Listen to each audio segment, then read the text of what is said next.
In today's video, I'm going to be showing you guys how to find the best settings and sensitivity here in T3 Arena. And first, I'm going to start off by just showing you exactly what sense I am running. But more importantly, I need to show you the steps to finding the perfect sense for you, because it actually varies a lot from devices. So before the game was only on Android for the tap, I actually had a sensitivity of 119%. But when I switched over to my iPad, I now have a sensitivity of 75%. Whether that's affected by the size of the device or the device in general, because they're both tablets, it might even switch a lot more all the way down onto the mobile phone devices. So because of that, I want to show you guys in the training arena exactly how to find your perfect sensitivity. So when you are in this arena, what I want you to do is, I'm going to try to see if I can show you this on my actual device, but pretty much you're going to be putting your right finger in the center of your screen here in the bottom right. And when you do this, you want to then swipe your finger all the way to the right, all the way to the left. So the goal for me, let's look at the wall to show you a better example. The goal for me is if my finger's in the middle of the screen and I swipe to the right, I get pretty much to a 90-degree turn on both sides. Meaning if I were to take my finger all the way over to the left and spin it, I get a 180-degree turn. So that's what I look for when I'm building my sensitivity, because when doing this, this means that in your brain automatically, if you want to turn, for example, to a 45-degree angle, you know that all you have to do is pull your screen halfway across the board, which is why on this device I have a very low sensitivity, because it just feels faster in that sense. And your brain will be able to remember this a lot easier in the battlefield, especially in a game like this where I feel like there's no need to have an extremely high sense. You already have auto fire if you want to have that enabled, and a lot of your fights are only going to take place in this 180-degree hemisphere. There's never going to be a time, unless you're trying to like trick shot and you want to go for cool clips, to where you will need to have such an extremely high sensitivity. In that case, you know, just go ahead and do your thing.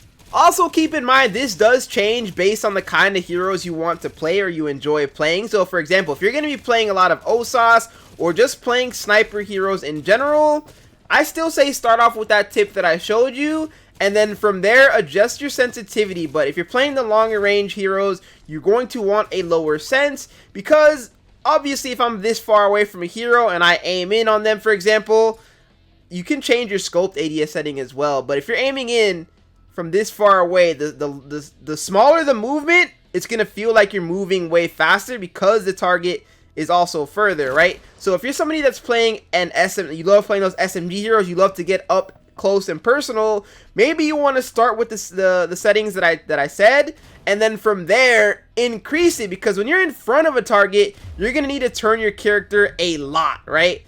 That's the one thing with low sense. Even though it gives me extremely good aim mid-range, it gives me extremely good aim long range, or even close mid, but if I'm barrel stuffing a target, I'm used to it already. So because I'm barrel stuffing, I'm gonna have to like swipe my screen a lot, make a whole bunch of different adjustments. So keep that in mind when choosing your heroes and choosing your sensitivities.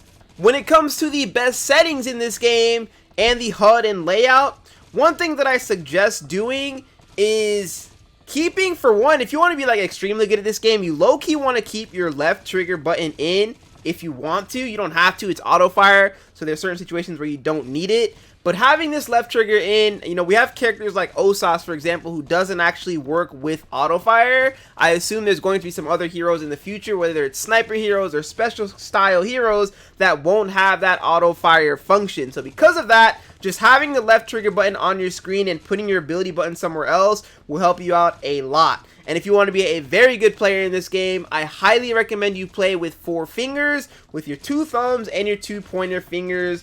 I don't think this is going to get as crazy as like COD Mobile and all those other games where you want to play 6. I don't think you need that. If you do, go for it. But you're going to want to have your bottom left for your moving, your bottom right in that open screen area. And from here, what I like to do is have my pointer finger in the top left for the left trigger, and the ability in the top right, and then my jump button's at an angle lower for both, and the ability one's also an angle lower. This allows for me to just always play like this. You know, if I'm shooting, I'm going to shoot like this. If I'm using auto fire, I mean, my finger just sort of chills there, And then it's just easy. Just boom, click your ability when you need to. If you need to jump, you just go down a little bit more. And when you need to use your first ability, you just go down a little bit more. So it's very easy and very simple movements on your HUD. There are gyro settings in this game. So if you're playing on a smaller device, I don't recommend this on a tablet, because tablets you usually want to like set on a table or on your lap or something like that. But if you're playing on a lower end device, that gyroscope settings might help you a lot when you are in those closer range fights with your opponents. And then for the assistive options, there is auto fire in this game. I always say this, but keep in mind there are specific characters that might not be as good. I'm looking at Christina when I think of this, because a lot of the time you're just going to be shooting. You want to aim your target higher with Christina or like Osas. His auto fire doesn't even work with that character. So for the most part, you want to have that on if you can. You can always have like a fire button to pre-fire as well and get the best of both worlds. Auto reload I keep off. Aiming assist on both of them, you want to keep that on if you want to make sure you have an equal advantage with your opponents.